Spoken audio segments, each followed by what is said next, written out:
I consider it an honor, and I'm extremely humbled to be among so many scientists, since my degree is in economics, and I don't consider that a science. Sorry, economists. Well, it's a pretend science, but anyway, I'll give you that.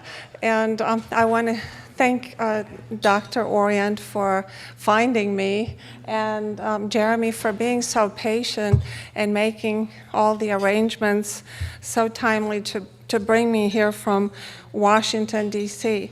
And it's been a tremendous pleasure to be here, and I was really inspired today by all the presentations, and there will be quite a few articles coming soon, as soon as I get home and get some sleep. I was a college professor for 30 years, and I had to give up teaching, although now I have a much larger audience because I'm on radio all the time, sometimes on TV, and I speak. Most recently, I spoke in Switzerland. But I do have a larger audience, and one of the secret talents that I do have is that I can get in trouble in 5 or 6 different languages when I'm in Europe. And my husband trusts me so much that he even drives against the one-way street when I tell him it's okay. And he also puts premium gas in a diesel tank rental car. And of course, we ruined the car and we had to pay 300 euros to have it towed away, but that's okay. It was a nice experience. I came to the United States in 1978. I grew up in communist Romania, and I'm here because my daddy let his only child come to freedom. And unfortunately, he did not live to be at my graduation when, in 1989, he died a few months shy of Ceausescu's execution on Christmas '89. He was supposed to come to my PhD graduation, and he never made it. He died the day before. And he was a victim of communist goons. So it is because of that legacy that I am such a staunch anti-communist. And of course, I found Agenda 21, which is global communism. And I did not know much about Agenda 21. Obviously, I was blissfully unaware, but I was uncomfortable along the way, being in an academia dominated by Marxists. But I thought, well, maybe if I become a little more accommodating and if I can integrate a lot quicker, perhaps we won't have such differences of opinion at faculty meetings. But I became really interested in Agenda 21 in 2008 when I retired, and I moved to Washington, D.C., and I started seeing evidence from friends who were farmers who were finding themselves running into trouble with local government in reference to property rights. They couldn't farm, they were changing zoning rules, and this one word started popping up, a visioning committee and smart growth. And I thought, well, I have to investigate what is this smart growth and what's a visioning committee? And I found out that there was one in my county, Prince William County in Northern Virginia, which has actually brought Agenda 21 into our county. We have several Agenda 21 developments there. So pretty soon, being the smart cookie that I am, I found Agenda 21 everywhere, including the National Building Museum, where I actually went for fun. We have so many free museums in DC, and lo and behold, it was wall-to-wall, green growth, smart growth, comprehensive plan, Agenda 21, wall-to-wall, including the bookstore. So I started taking pictures as I visited the museum, and although it said no photographs, but I'm kind of a photographic nut. I don't follow rules very well if you tell me no. So I found out in this museum why we have such traffic in Northern Virginia and in DC in general. Back when they were trying to build the beltways, there were more plans for beltways, but they were actually stopped by community activists who riled up the people who had homes in the path of these beltways that were to be developed, and they told them that their properties were going to be stolen. So of course there was enough furor raised and the plans were scraped. So that's one reason we don't have enough alternative ways other than I-95, 495, and 395 in DC. And they're constantly busy 24/7.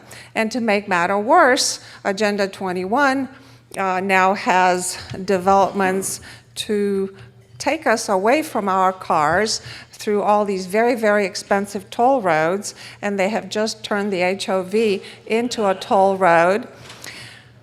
And it's very, very expensive. We were talking on the bus yesterday and it was done so criminally, really, they never consulted taxpayers that they were doing it. It was just a deal between the politicians and Transurban, the company that made the improvements. Well, the idea that Agenda 21 is everywhere is true. I have spent hundreds and hundreds of hours reading documents that I didn't want to read that made my skin crawl because it reminded me of communism that I had escaped after 20 years. And I found out that this idea of the New World Order that is promoting this global communism via Agenda 21 through environmentalism actually has been around since the turn of the 20th century. All you have to do is look at your dollar bill, if you have one in your pocket, and on the back, right under the Masonic pyramid, are the Latin words Novus Ordo Seclorum, which means the New World Order. And everybody's familiar with Cecil Rhodes, of the Rhodes Scholarship fame. He was probably one of the first that had dreamed up and believed that the entire world should be under one government, and who might that be? Of course, the British Empire. And he had an interesting organization in 1891 that was called the Society of the Elect, or the Secret Society.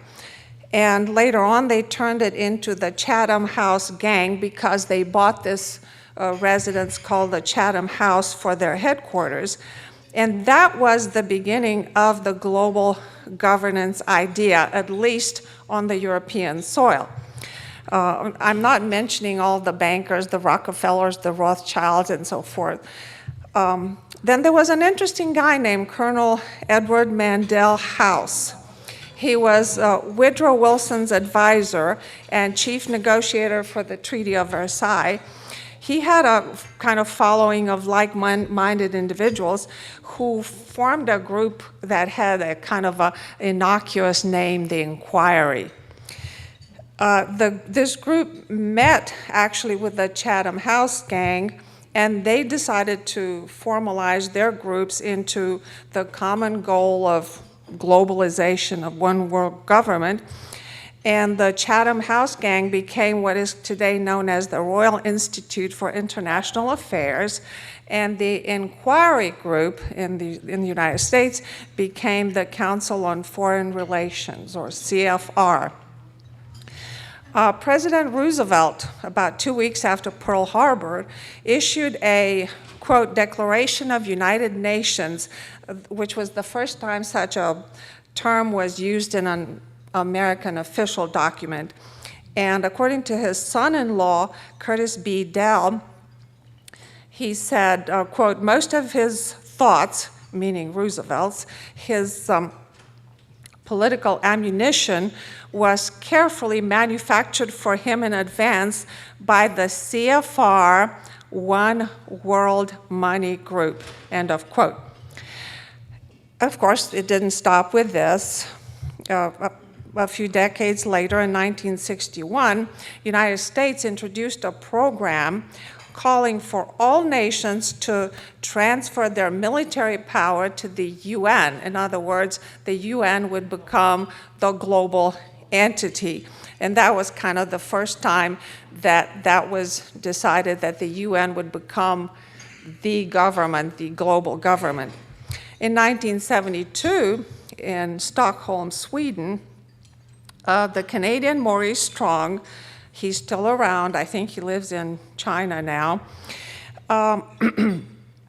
became the director of the newly created UN Environmental Program, which took place at a UN conference on the environment in Stockholm. In 1976, in Vancouver, British Columbia, there was a conference on human settlements. And think about settlements, it kind of sounds benign to you, but to me, it sounds very Marxist, because when they settled us, they moved us from the country, they confiscating our land, and they moved us into concrete block apartments. And sometimes they thought that we might have too big of an apartment, they moved another family with us, and we had to share the bathroom and the kitchen. Anyway, so at this conference in 1976, they produced the first steps towards global governance, and the document was about 65 pages long, and it was all on land use, how land across the globe should be used according to their ideas. And what was the kind of the leitmotif of land use? It was public control of land use is indispensable. So the recommendations that appeared in this conference report are implemented in the US right now as sustainable development, which is the linchpin of Agenda 21. It is in your programs, if you have in your area, called sustainable communities or smart growth or green growth, as mandated by comprehensive land use plans. In 1983, the World Commission on the Environment, via the vice chair of the World Socialist Party, her name is Gro Harlem Brundtland, introduced the term and the definition of sustainable development. And again, it sounds very innocuous. I think few people would object to the definition, and it is. Sustainable development is development that meets the needs of the present without compromising the ability of future generations to meet their own needs. Well, it sounds innocuous, but to me, it's collectivism 101. Who gets to decide what the needs are? And who gets to decide at what point you're compromising the ability of future generations, and what is the criteria you're going to use? In 1992, the UN Conference on Environment and Development, which was probably one of the largest conferences ever, it had 10,000 delegates and 30,000 NGOs, non-governmental organizations, in Rio, Brazil, and they produced 3 documents. One was UN Agenda 21. If you Google it, it's a kind of a yellow-looking book. It's got about almost 400 pages, 40 chapters, and it is a soft law, not a treaty. The Convention on Biological Diversity, which is a treaty, it has to be ratified, and it was.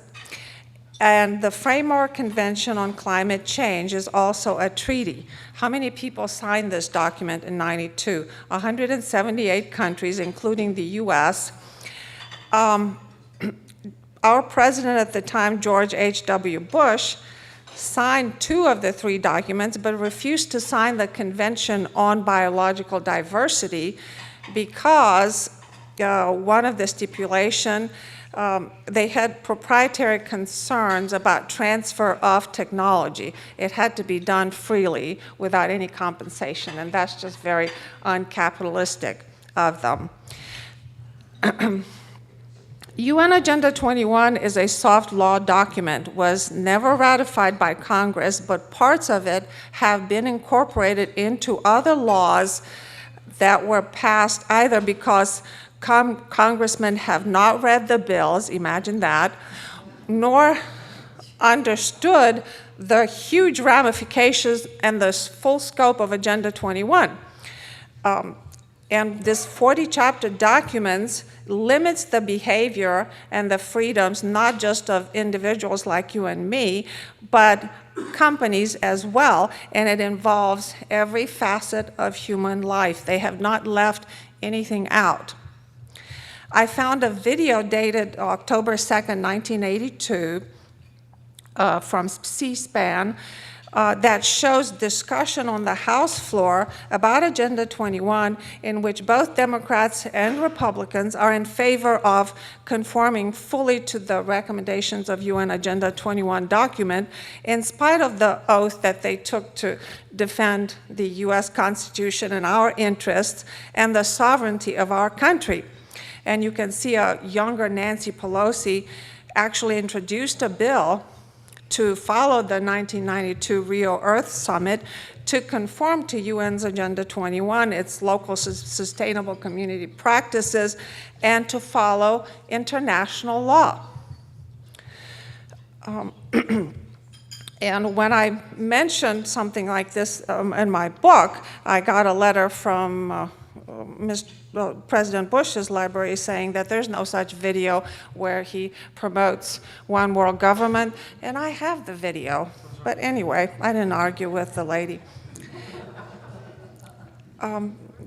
UN Agenda 21 makes suggestions and recommendations that are adapted into law at the state and local levels through, as I said, comprehensive land use plans, which are voted on and included by the Board of Supervisors into local zoning codes.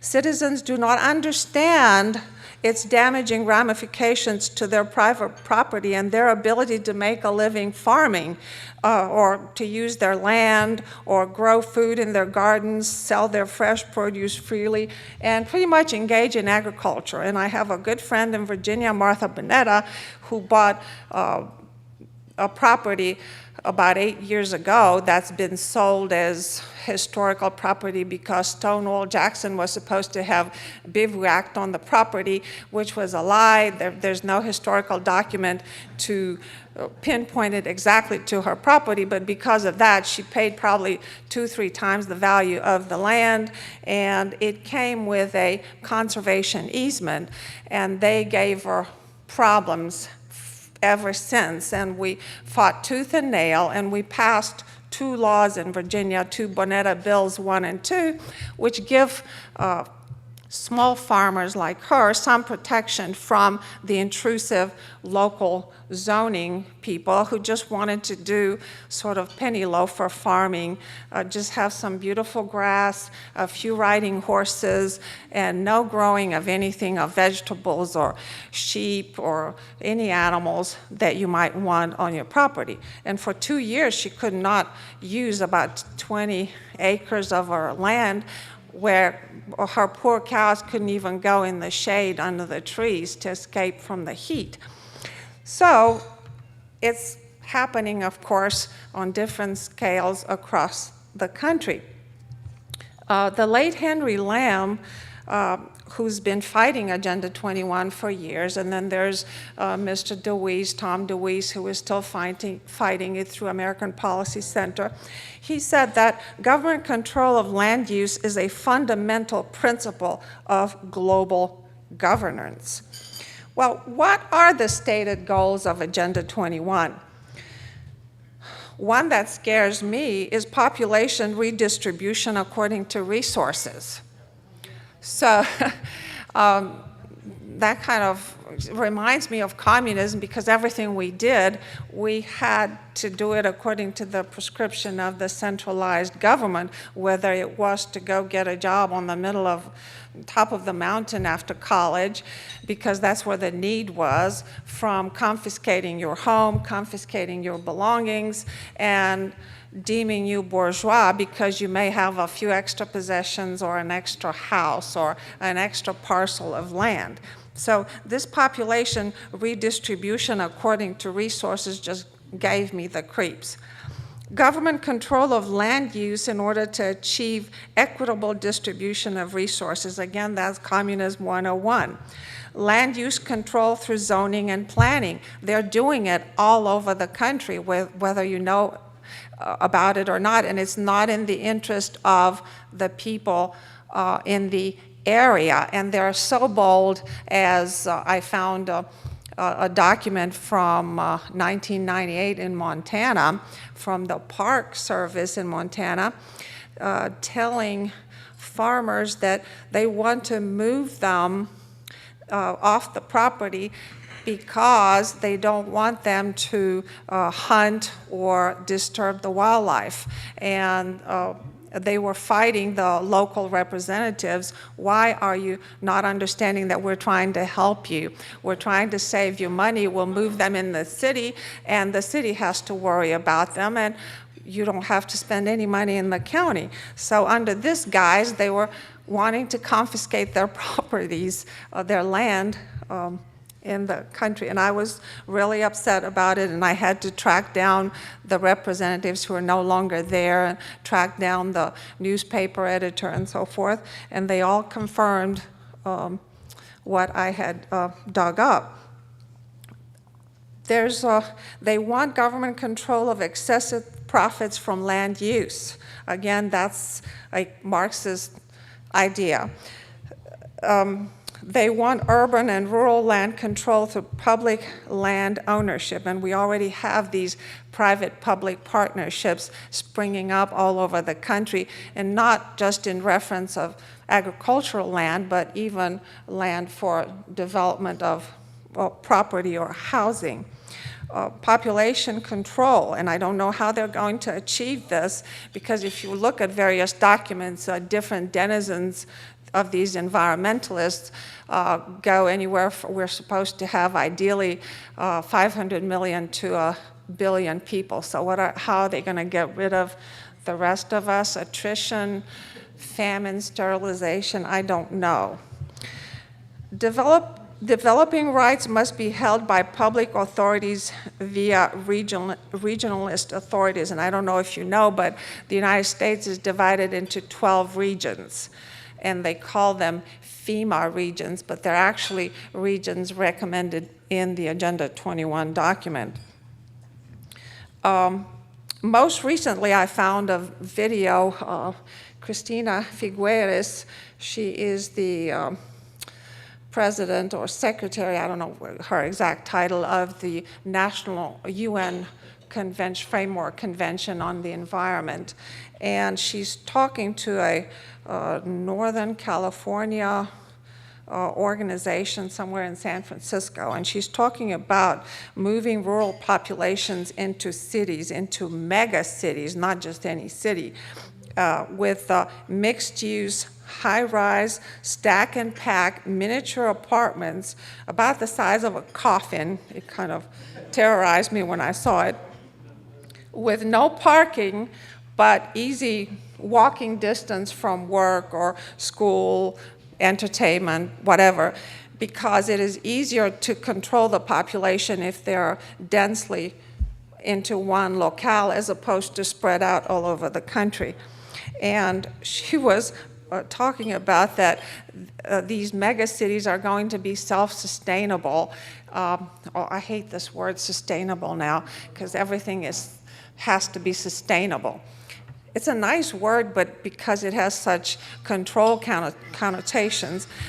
So she said that the buildings had to capture rainwater And with this rainwater, it would be enough for all the people living in these mega cities, and they would grow vegetables and food on terraces and on the roof. And the same terraces and roof would have solar panels. She didn't say anything about windmills. I think it was all solar panels.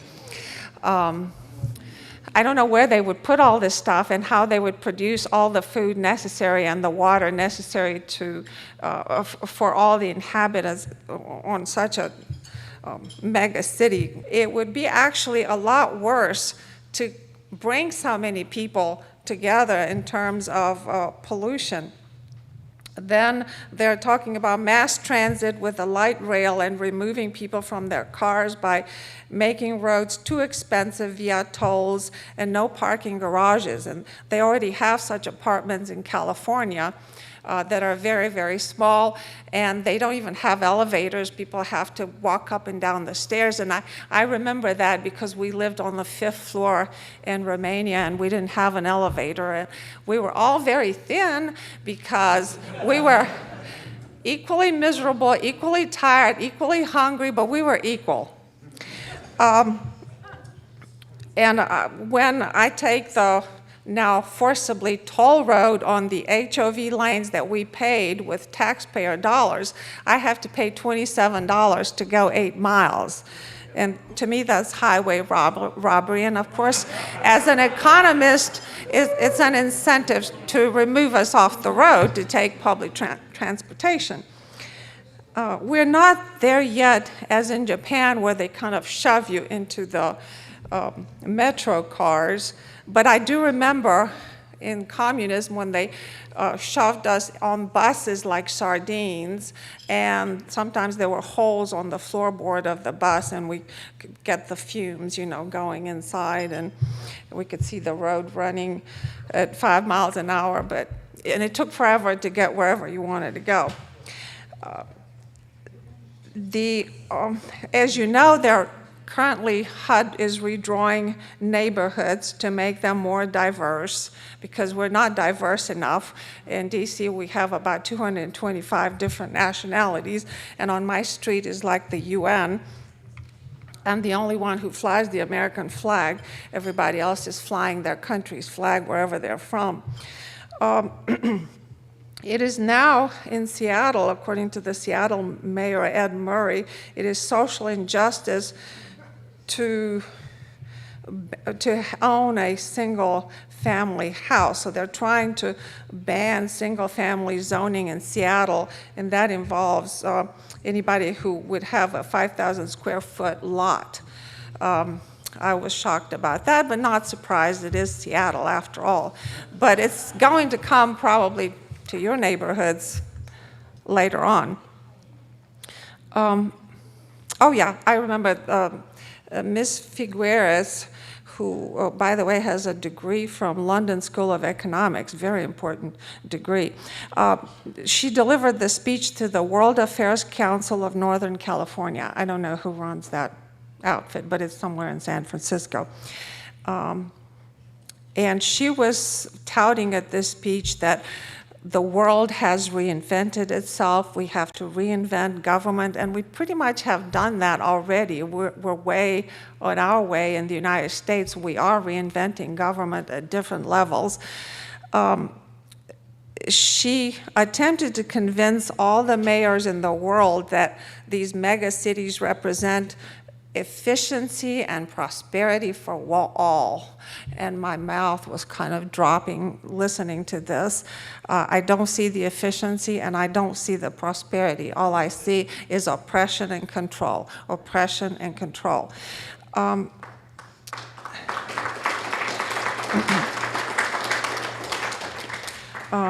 The Business Insider had an article not long ago about the plan that floated a Davos conference they had this year, where they were talking about spending $90 trillion to redesign all cities so that people no longer would need cars. And she said, quote, in order to address climate change, is to build a complex framework, the purpose of which is to facilitate and accelerate the actions at all different levels of government, end of quote. What actions is she talking about? Oh, the sky's the limit, you name it. I suppose in a UN-dominated world, a global government would know best, right? So they would be able to pick and choose whatever actions they deem necessary because they know it all. I mean, I've lived under such a totalitarian system.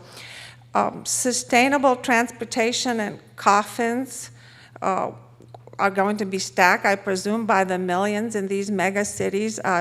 If you have time, Google this video and you'll be flabbergasted.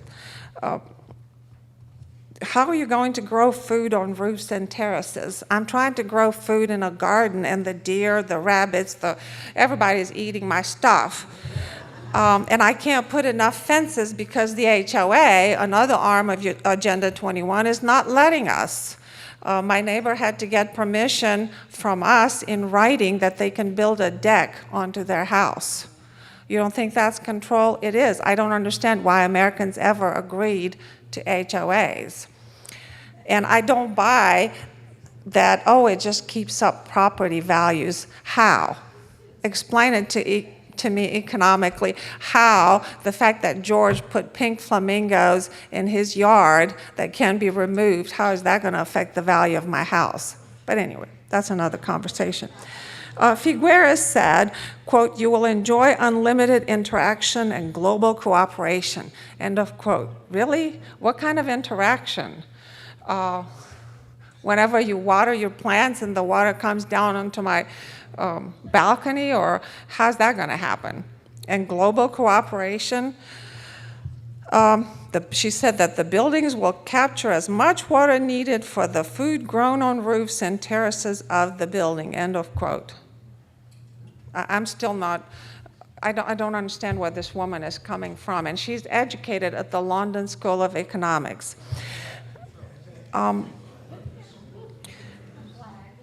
And so the question was, what would be the benefits of living in such mega cities? And I asked the question of, I didn't get their permission to use their name, but I asked them what would be the benefits. They're obviously one of these environmental wackos. He said that we're going to avoid the catastrophic rise in temperatures. Okay, never mind the polar vortex that dumped records amount of snow and froze half of the globe. Even Cairo got snow, if I recall. And every time they try to meet about global warming, they were either frozen or snowed in. But this guy said we're going to have increased food security.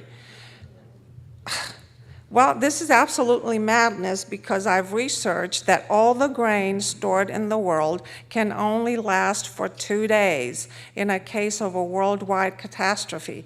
So how is that going to be feeding us a few plants on the terrace or on your balcony? He said, oh, you're going to have increased energy security. Really? How so? Solar panels, they still need conventional electricity when there's no sun. Windmills need conventional electricity to run. They cost, maintenance is high. You have to keep all those things oiled. Just because they spin, that doesn't mean they're producing electricity. They operate, I think, ideally when the wind is like 33 miles per hour. So I'm not buying that. Increased water security from collecting rainwater, really? Okay. Transportation security using electric cars with charge stations. We have quite a few of those in DC. I've never seen anybody charging their cars at those stations, ever.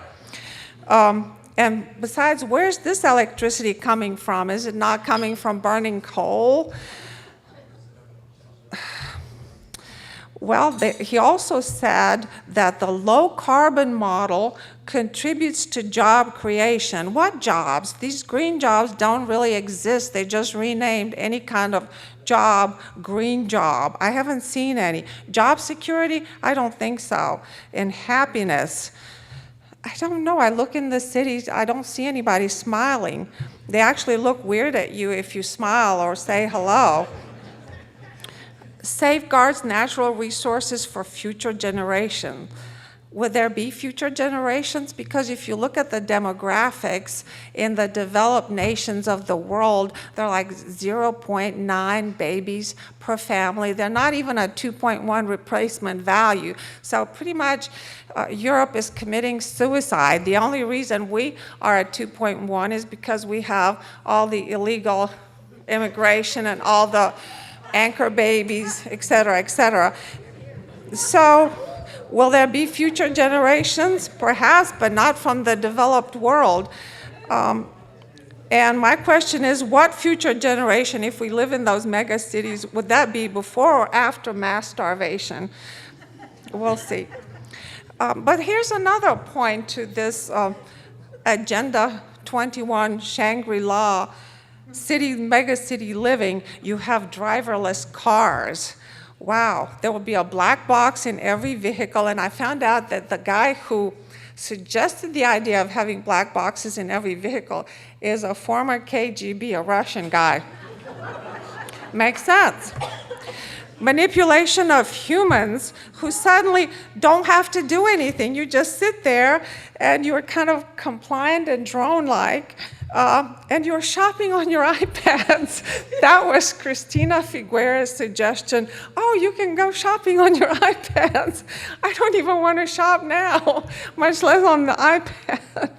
So it's just another way to dumb down a person's education, because don't tell me just because you can manipulate technology and type really fast and know how to retrieve information, that makes you really smart. I don't think so. There are certain things that you can learn through memorization, experience, and hands-on, not going to Google and looking something up very quickly. I find that as technology has improved in the late 90s, the quality of students I've had declined. And their retention of information and comprehension and ability to read had declined as well. So, are we going to be able to produce all the electricity that we need in these mega cities just with their kumbaya renewables? I don't think so. Our economy is too large to have all this electricity. Yes, individually, perhaps you can produce it for your house, and as the prices of solar panels come down, I think it's a good idea to have solar panels on your house. There's nothing wrong with that idea. But for the economy, unless, of course, the TPP, the Trans-Pacific Partnership, which is also part of Agenda 21, goes through, is ratified, and in that case, we're going to become just a service economy. Whatever is left of our manufacturing is going to go away to all the other 11 signatories of TPP, and there you have it. We'll have just a service economy. So maybe we'll have enough electricity then because we won't be manufacturing anything. I mentioned earlier conservation easements. How many of you know what that is or have heard of it? Okay. They're also called conservation covenants or agricultural easement, and I actually researched the latest data from Ohio, all the acres, and they have quite an extensive conservation easement around in that area. They exist in all of the 50 states, or is it 57 states? I forgot to ask.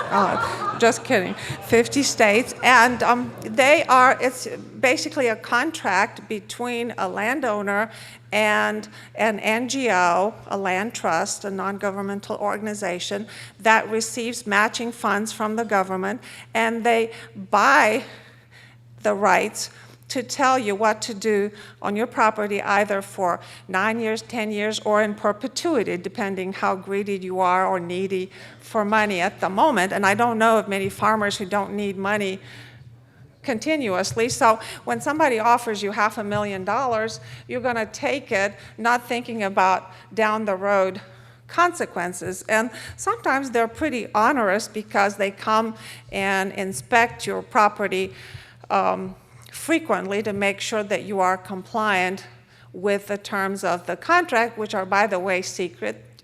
They're only known between the grantor and the grantee. And it runs with the land. So if you sell the land, the person who buys it, and that was the case of my friend, buys the conservation easement as well. And you have to abide by these rules. And I found that in the state of Ohio, for example, on page 18, the deed for the federal government of the conservation easement says, quote, to have and to hold the above described agricultural easement to the use, benefit, and behalf of the grantees and the United States and their successors and assigns forever, end of quote. How would you like to be that farmer who wants to leave their land to their children?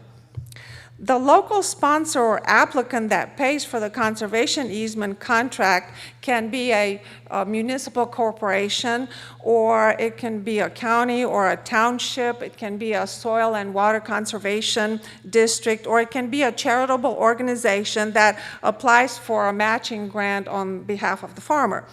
The problem arises from the fact that soil and water now are taking the place of elected officials, or a charitable trust or an environmental trust are also not elected officials, so they become that shadow government, so to speak. They're just land brokers working for the state government as so-called sponsor. Well, that's a big problem, and I think farmers should think twice before they sign such a conservation easement. In the case of my friend Martha, and there's actually her YouTube video still up online, they came and demanded to inspect her closets. She had a barn where people got together and had parties, and there was stoves to cook, and there was a closet to put your muddy boots and whatever and clothes, and they wanted to inspect her closet. How intrusive. The environmental impact statements, and I read the one coming from Montana, it actually stated point blank that it had plans to manipulate human populations into rural areas, end of quote. And that was really scary. How many of you know of Dr. Kaufman Wallen's project map? You've seen it online? Yes? Okay, he developed it in accordance with Agenda 21, with the biological diversity, the NAFTA treaty, and other treaties. And if you look at it, it shows in various colors where human habitation will be allowed, where corridors of passage will be allowed, where the military bases will be allowed, and the areas where there will be no trespassing, no humans, nothing, it's all wildlife. And those areas are the largest part of the United States, so it's pretty scary. This man was very remarkable because he stopped the passage of the document an hour before by presenting this map they had developed. How many of you have heard of the law of the Sea Treaty, which is part of Agenda 21? Lots of people. The acronym is LOST, L-O-S-T.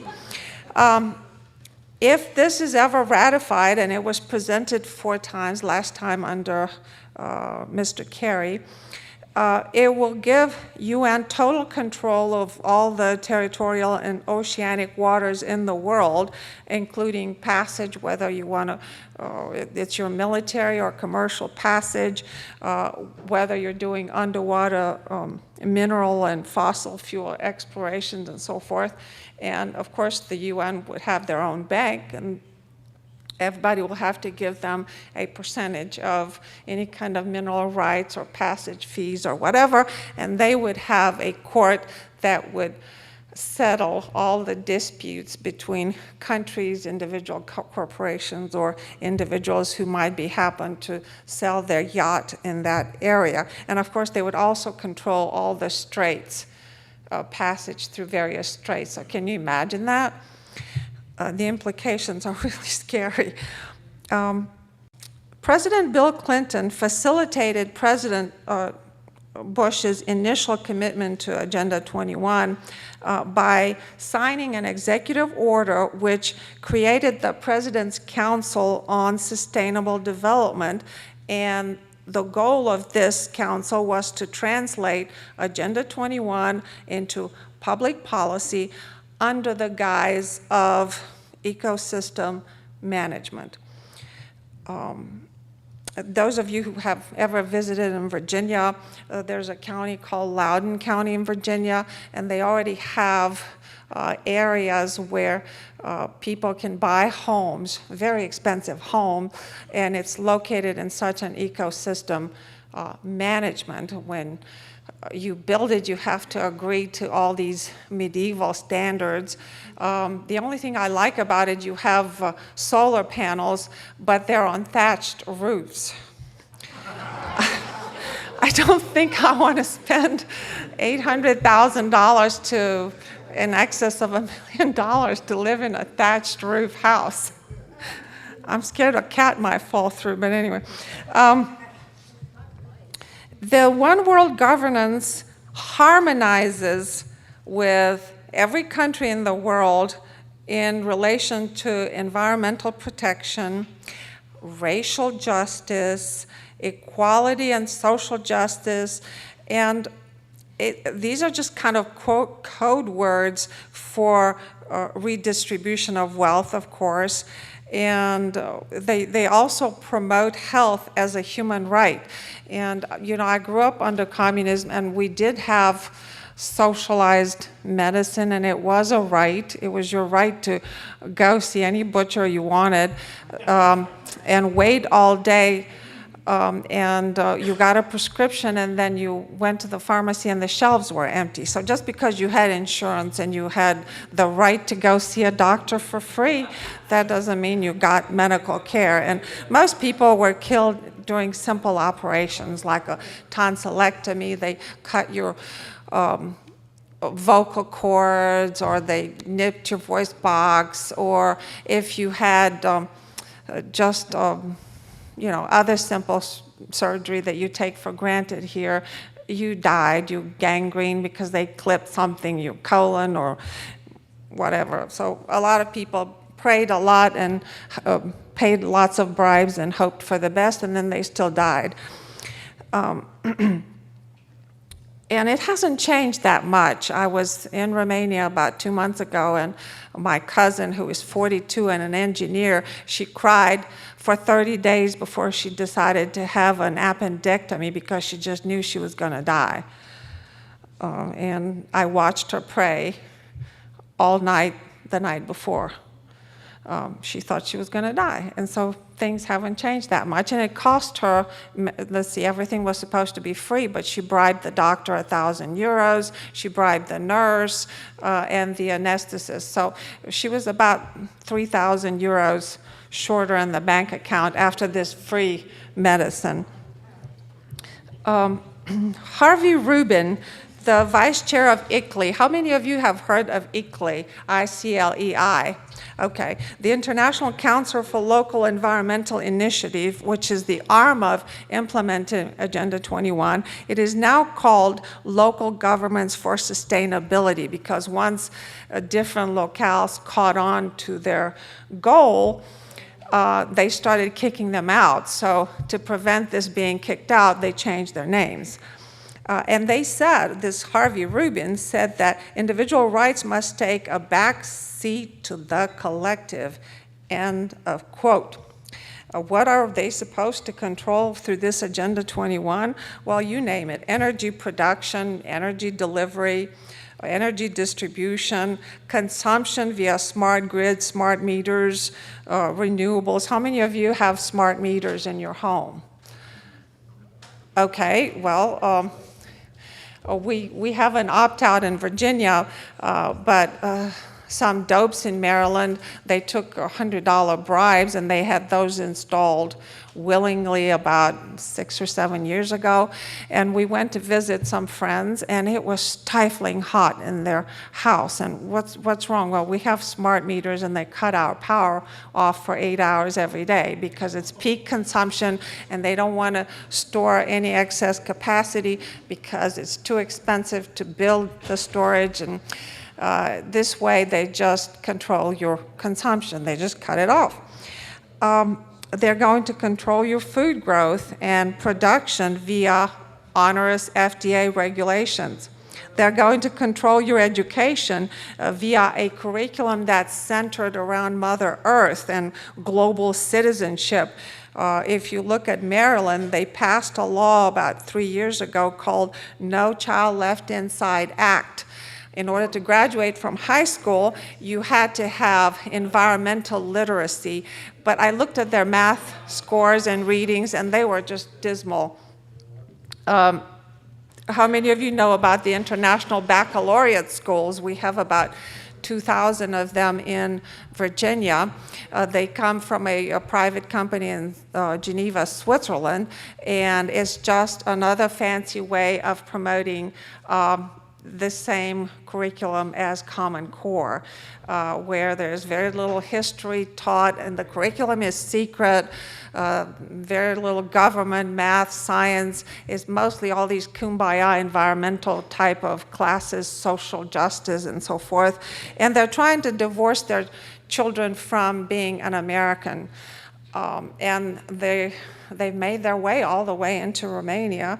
I've noticed that there was a lot of decay of museums and things of national pride, and I asked them why, and they said, well, we're no longer teaching history, Romanian history. We're teaching this European Union-directed type of global history for global citizenship, so I was shocked. And they have to do it because they have accepted a lot of money from the EU. The Agenda 21 is going to control your water through irrigation denial to save the fish, as in the case of your Delta smelt in California. They're going in your home use. There are smart meters on your water meter, on your gas meter. They're going to control your recreation activities, and they're already, or have destructed quite a few dams and reservoirs, and I noticed some of your reservoirs here in California were empty. Population control, I saw some quotes even by Jacques Cousteau that shocked me. God rest his soul. I used to worship him because I liked watching nature stuff, and he said, you know, that if we have to kill a few million, so be it, to save the planet. He talked about manageable levels of population control and who decides and how. And obviously you're familiar with various eugenicists and eugenic organizations in our country. No borders, no sovereignty. That's one of the tenets in Agenda 21. No national language and culture. You have just a multicultural hodgepodge. The longer distance will be done through light rail use, right? You will have mobility restrictions. When I was growing up, I don't think we went past 60 kilometers around where we were born our entire lives. If we did, we were extremely lucky. Either that or we were able to jump the border or swam across the Danube, whichever. Here are some things that Agenda 21 deems not sustainable. Well, pretty much everything that defines our Western civilization, private property, fossil fuels, consumerism, farming, irrigation, commercial agriculture, pesticides, herbicides, farmland, grazing your livestock, paved roads, golf courses, ski lodges, logging, dams, reservoirs, fences, power lines, suburban living, and the family unit. And I have seen in the Washington Compost a lot of, Washington Post, I've seen a lot of articles lately where they're saying that Americans no longer like to live in suburbia. They just want to live downtown where things are happening. And they just don't like to have a family anymore. They just like to live, you know, in interesting combinations. Really? And they're promoting these articles week after week, and it just nauseates me, but I have to read them so I can keep up with what the enemy is doing.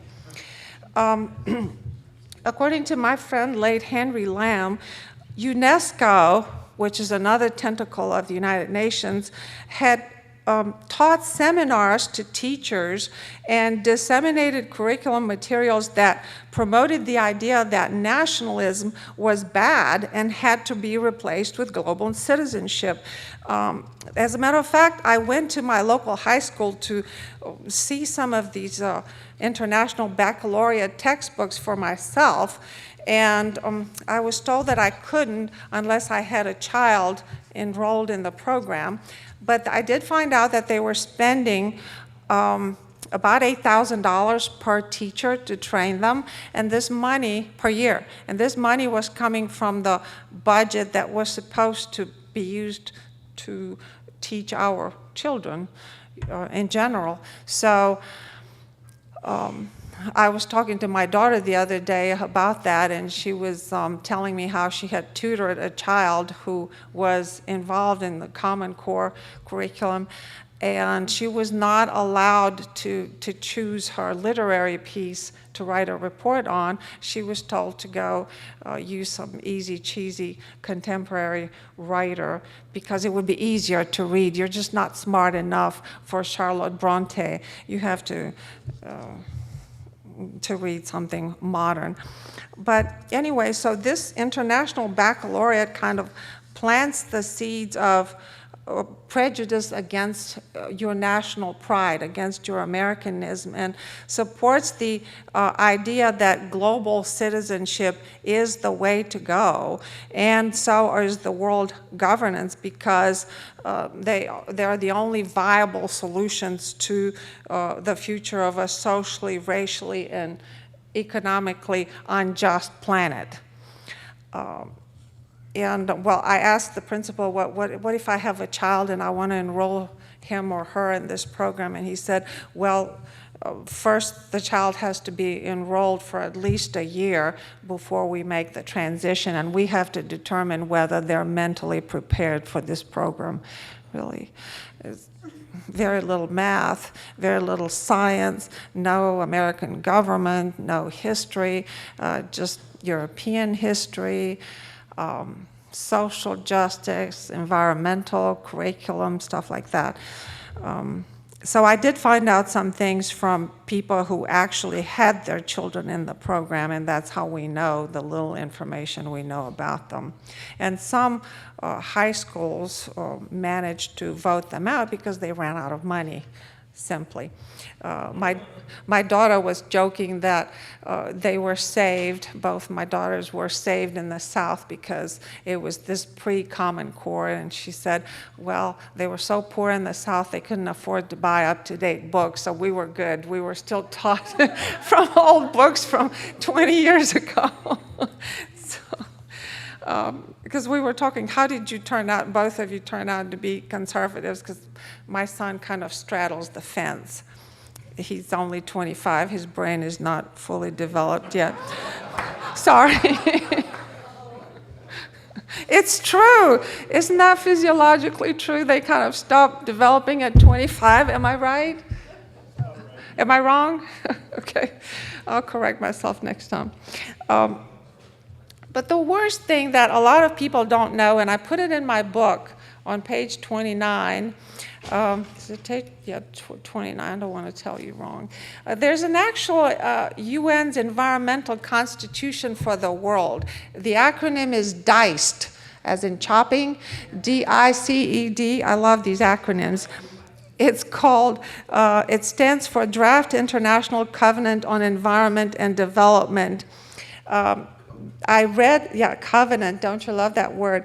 The version I read, which was issued on September 22nd, 2010,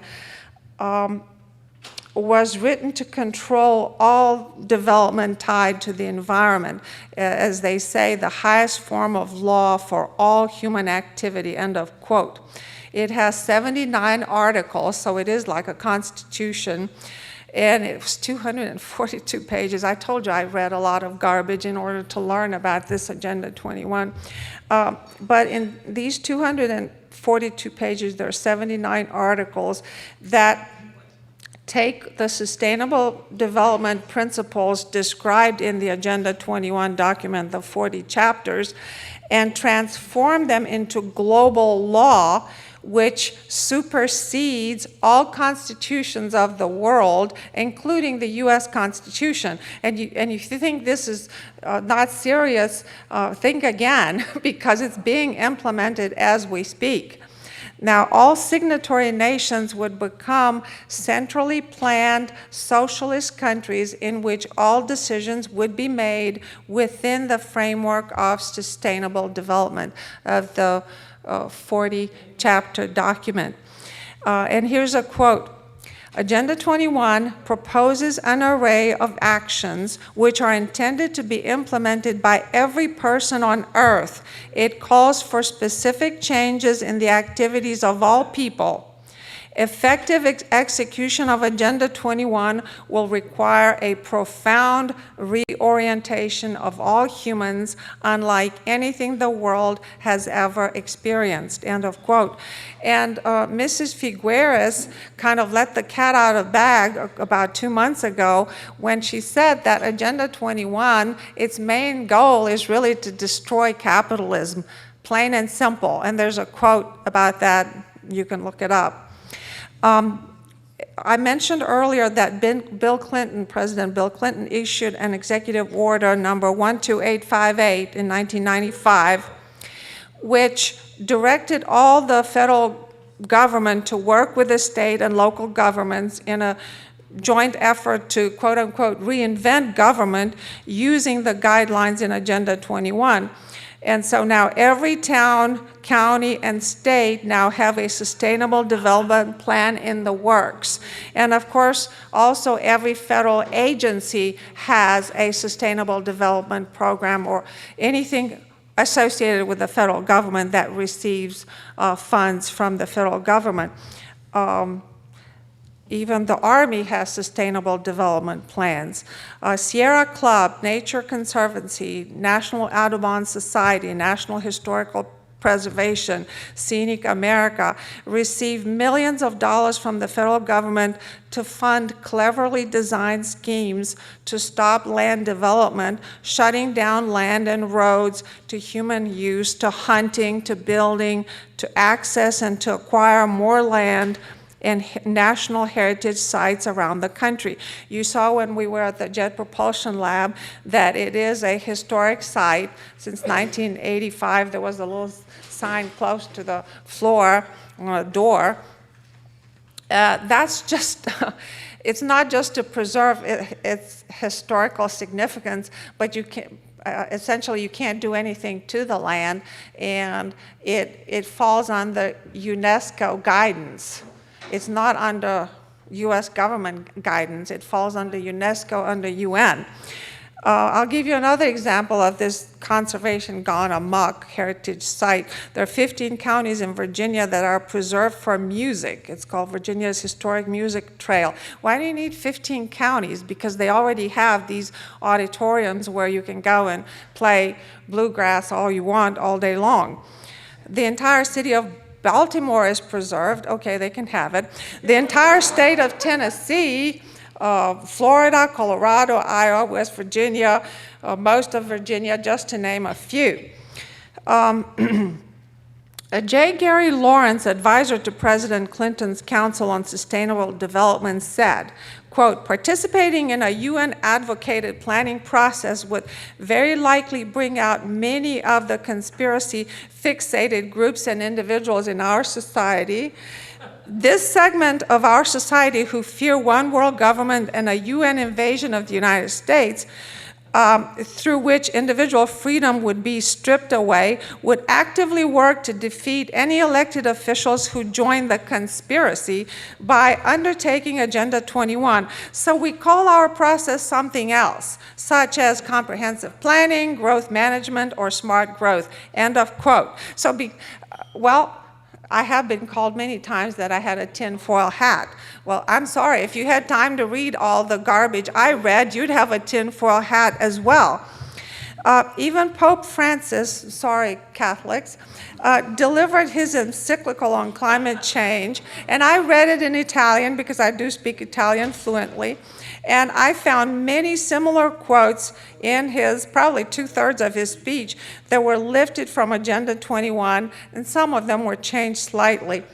Now, towards the end, he had a couple or maybe 3 prayers, so that gave it kind of a religious connotation. But having His Holiness support the goals of the climate change industry kind of gives the entire agenda a new and very powerful facade. And he is coming to address Congress. Why? Whatever happened to that divorce between church and state? I found Agenda 21 in many other places, and they are in my book.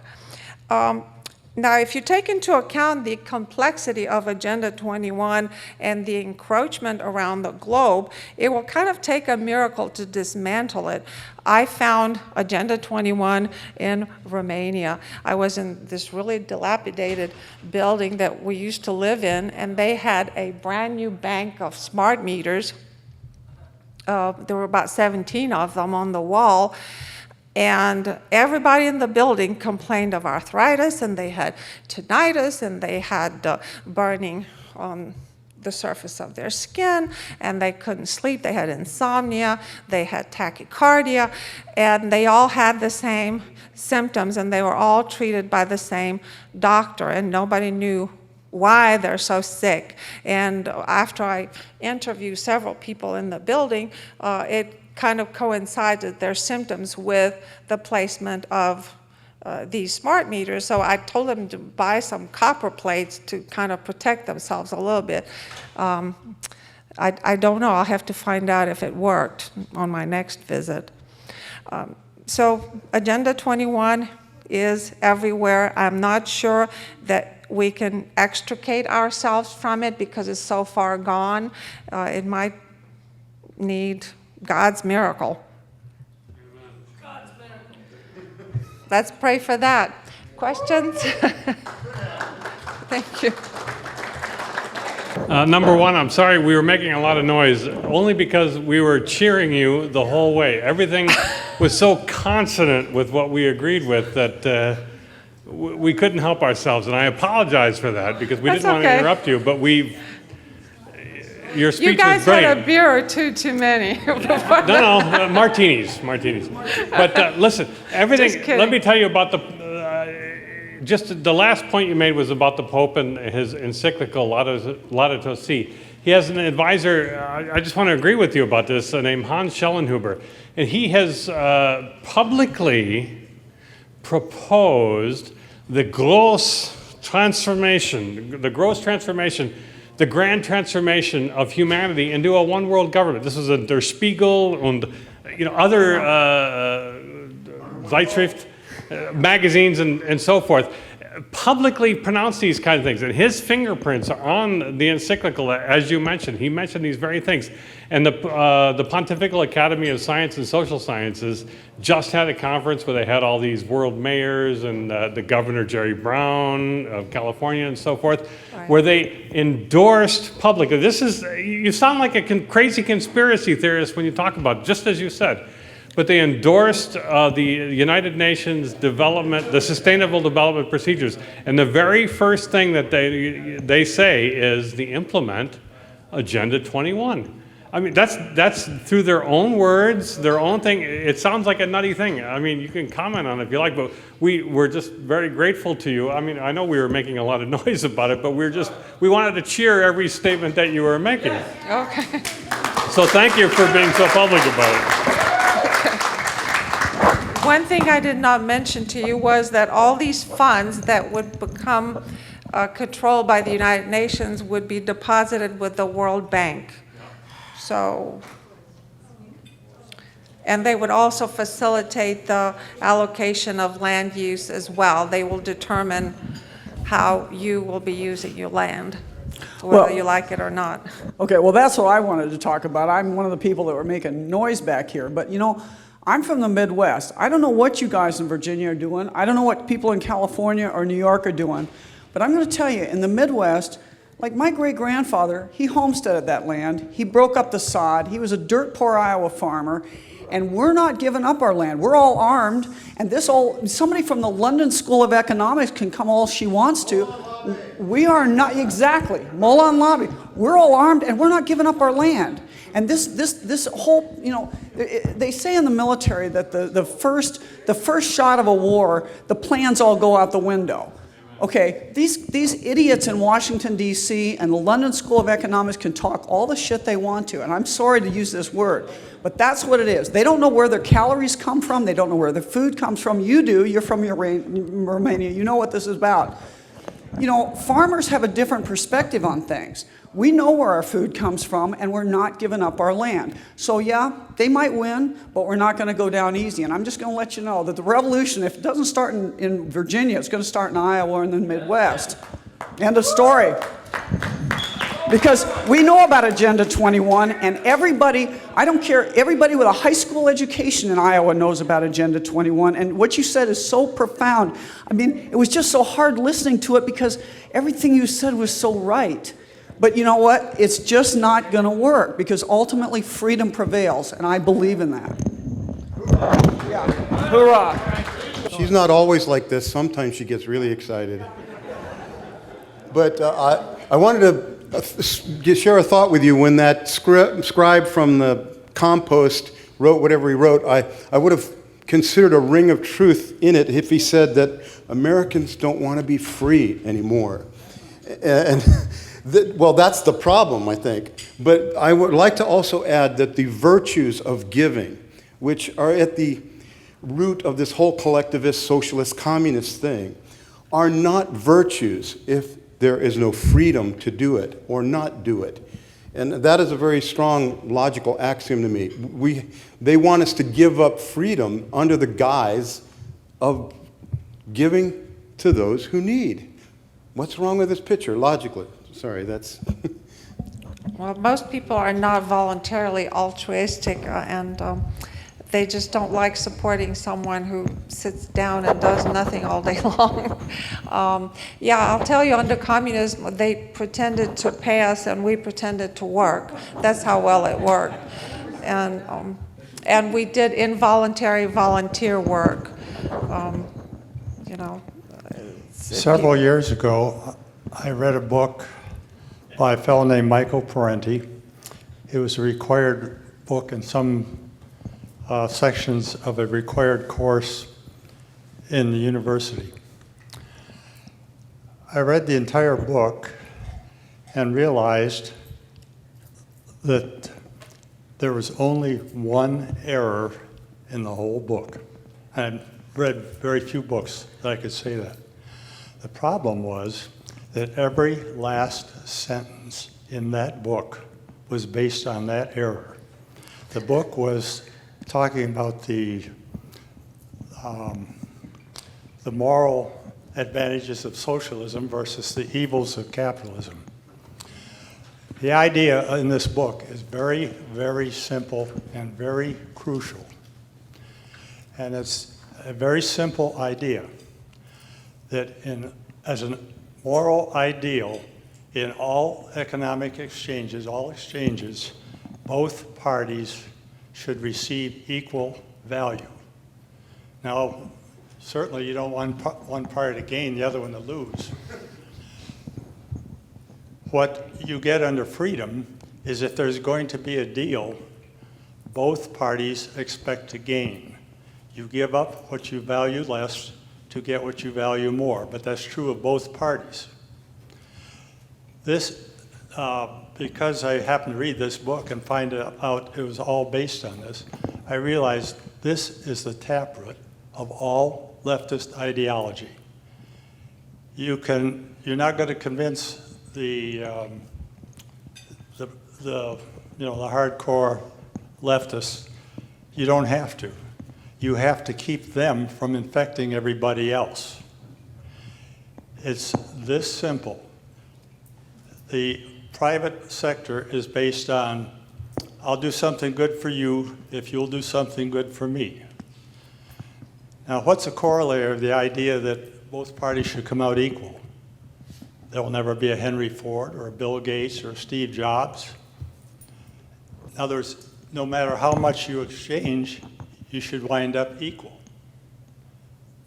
So all you rich boys around here are evil. Now, this is a subtle thing, but this is where you get the hate the rich business. This is where you get social justice.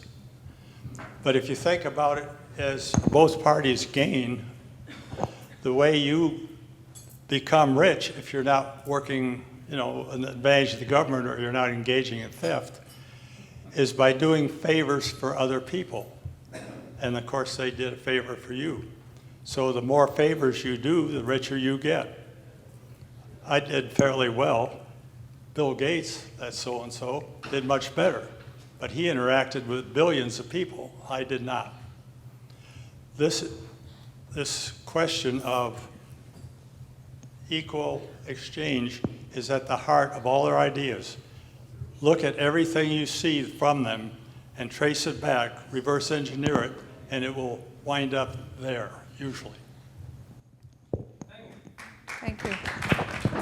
Just a quick question on, about 40 years ago, this fellow by the name of Paul Ehrlich came around, and we still hear his idiotic ideas. None of this ZPG or any of the things he predicted. Where does he fit into this proposed Agenda 21 and all that other stuff? Oh, he's a big supporter of Agenda 21, of population control, eugenics, you name it. He's out there. Yeah. And I think he's still around here in California at Stanford, I believe. I just want everybody to know that, in a few days probably, the EPA's Clean Power Plan will be their final regulation recommendation is going to be released. Rumor is it'll be worse than the proposed regulation. And I'm from Arizona, and Arizona got hit with a 52% reduction in carbon dioxide emissions, and we have only about 30% coal-fired generation. The rest is nuclear and gas. Some states have 90% or 95% coal-fired generation. We got slammed, and there's no way, physically, any way, scientifically, you can make it work in Arizona unless you close every plant. Well, I belong to a rural electric cooperative. That's all we have for power in all the rural outreaches of Arizona is one power plant down in Wilcox, Arizona. Things are heavy. Some states have said they're going to opt out. They're not going to do it. We're trying to comply because the federal implementation plans are worse than the state ones usually.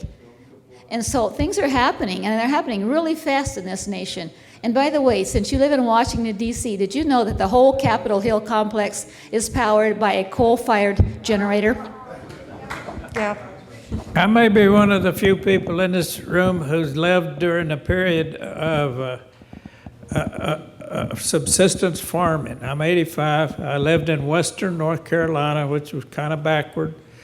And I want to address this one issue you mentioned about people are going to a big apartment complex in one of these mega cities is going to grow enough food to sustain themselves. That's a pipe dream. That's a fantasy. I mean, the people I knew that raised their vegetables in a huge garden that was almost as big as this room, because you had to have, for the winter time, you had to have your root crops. You had to have beets and carrots and potatoes, of course, lots of potatoes, and the rest of the food for the summertime. You had to have room for that. So you can just imagine splitting up this room into all these little plots. But the families were on the average of what, 6, 7 people, mother, father, and 4 or 5 kids or more. And so they're going to sustain themselves.